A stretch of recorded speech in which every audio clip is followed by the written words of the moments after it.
All right, how you guys doing? That's awesome. Check it out, folks. This is what happens when I convince my mother that I can actually dress myself. It is.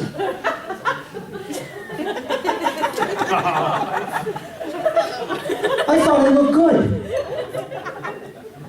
You talked to my mom, didn't you? Because my mom, she'll guilt me when she doesn't think I look good, because she looked at this outfit and she was like, "Oh, Trevor, don't worry, it's all the same color in the dark." And then I realized that's where I get my self-esteem from, the dark.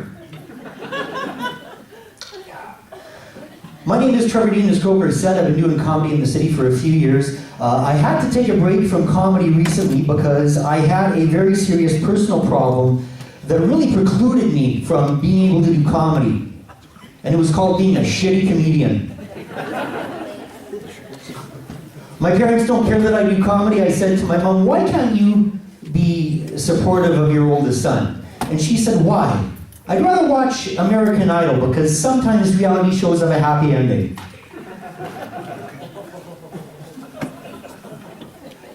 I talked to my dad. When I told him I did comedy, he wanted to put me in a hospital. He got all paranoid. I'm like, "Dad, guess what? I do stand-up comedy and it's on YouTube." He's like, "What? Are you sick? When did you get a catheter?"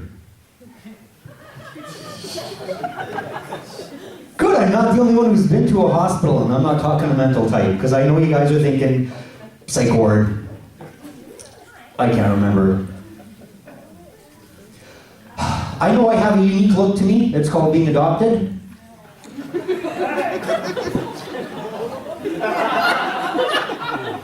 Some people wonder what the worst thing about being adopted is. I tell them, I don't know my true heritage. All I know is that I was born in Regina to a teenage mom. So I'm guessing that makes me half skank.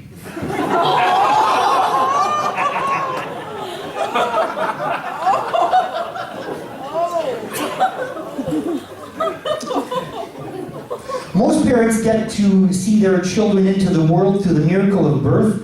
My parents, they were a little bit lazy, I have to be honest. They picked my picture out of a book. It's what they told me, I believed them. Then I turned out like this, I know. But I'm pretty sure that it was my mom that picked me, because if there's one thing I know, it's that women love a guy they can fix. And I know that when my mom was looking through the book, she was like a kid on Christmas morning looking through the Sears catalog. Said, "Oh, come, look, that one, I want it. Look, a project. Can we keep it?" And as you can plainly see, this is one project that my mom never had any intention of finishing at all. She finished her ceramics, though. Fucking ceramics. I did actually get to, there was actually something good about being adopted. I got to fulfill one of my dreams, and I met my long-lost sister when I was 17 on our first date. Now, you want to talk about an awkward first kiss. Holy shit. I'm fucking with you. That was the second date. What? We were in Dinsmore. I had to kiss her. Her dad was watching. I know. Creepy. Ay.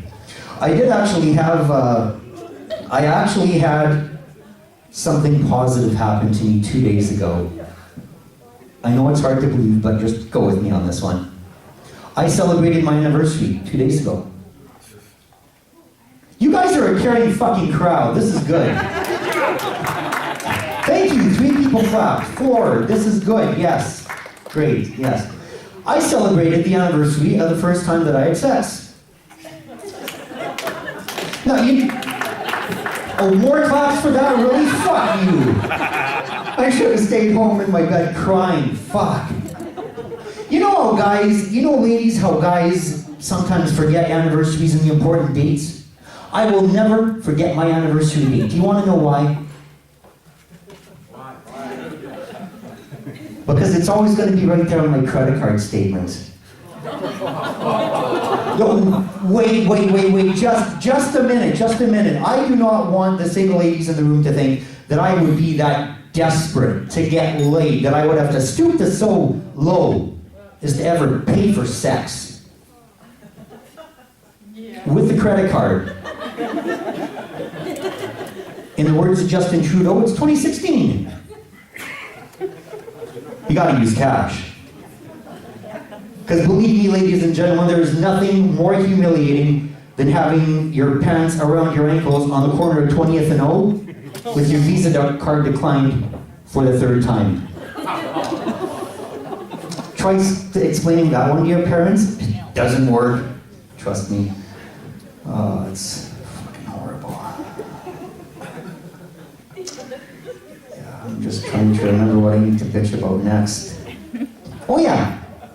This is a good one. I actually had, it's been, honestly, ladies and gentlemen, it's been a pretty shitty last 3 weeks for me. No, I'm trying to be serious here. Fuck you.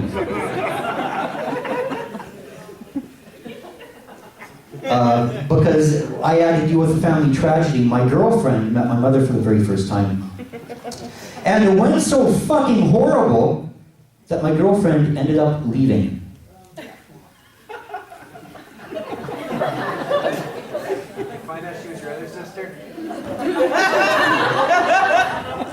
I don't know, there was only half a page in the book, so, you know. But no, my girlfriend actually did leave. She's gone.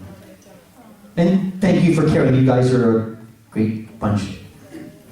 But my mom, and when my mom and my ex-girlfriend got together, they got along, found out they have a lot in common, you know. They both love to cook, they both like to read, and they both have kids that aren't mine. Of course, the only difference is that I wouldn't want to spend the rest of my life living with my mother. And the other thing is that I found out that when they both drink, they both think that I'm a moron. I have no idea where they get that from, at all. I don't get it. Because now I noticed that when they got together and drank, they didn't get drunk, they got dyslexic. Have you ever done that, miss? You ever drink too much where you get dyslexic? Because I'm 42, and my ex and my mom talked to me the way my mom did when I was 24. They'd say shit to me like, Trevor, how come you have no eyebrows? Or my favorite one, Trevor, how will you ever be able to find a decent girl when there's so much wrong with you? And I was like, well, that's easy. I just have to set the example that, I just have to follow the example that Dad set for us growing up.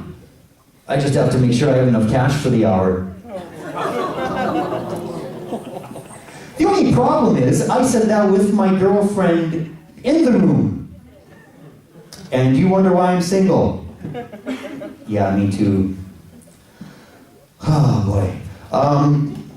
I'll tell you one more thing here. I don't want you guys to think that I'm like some like creepy loner on Plenty of Fish all the time, because it's not true. My internet's down. I actually had, I had a date last week. It was with my mother. We had to go shopping, which is fine. But we were in Midtown. And I really do think that my mom wants what's best for me in life. She tries to use empowering words, but she ends up sounding condescending. I don't think she knows the difference. Because we're in Midtown, and in the middle of the mall, she stops and she's like, Trevor, look at that guy over there.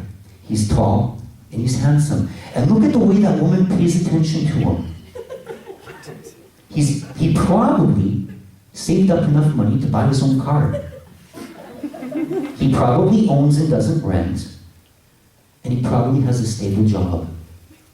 Your ex-girlfriend will not even sit down to say hello to you until you can prove to her beyond the shadow of a doubt that you can be the man that God called you to be for her and her children. That's the kind of man that your ex should marry. Stop being a disappointment and be more like him. And I was like, Mother, that's a mannequin.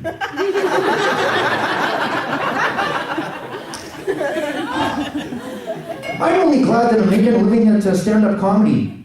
Because if I wasn't, I would have to go back to what I used to do when I really needed money really badly, but it left me with a really sore ass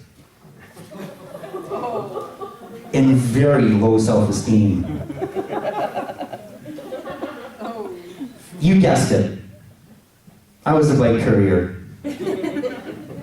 I'm Trevor Dean. Take care.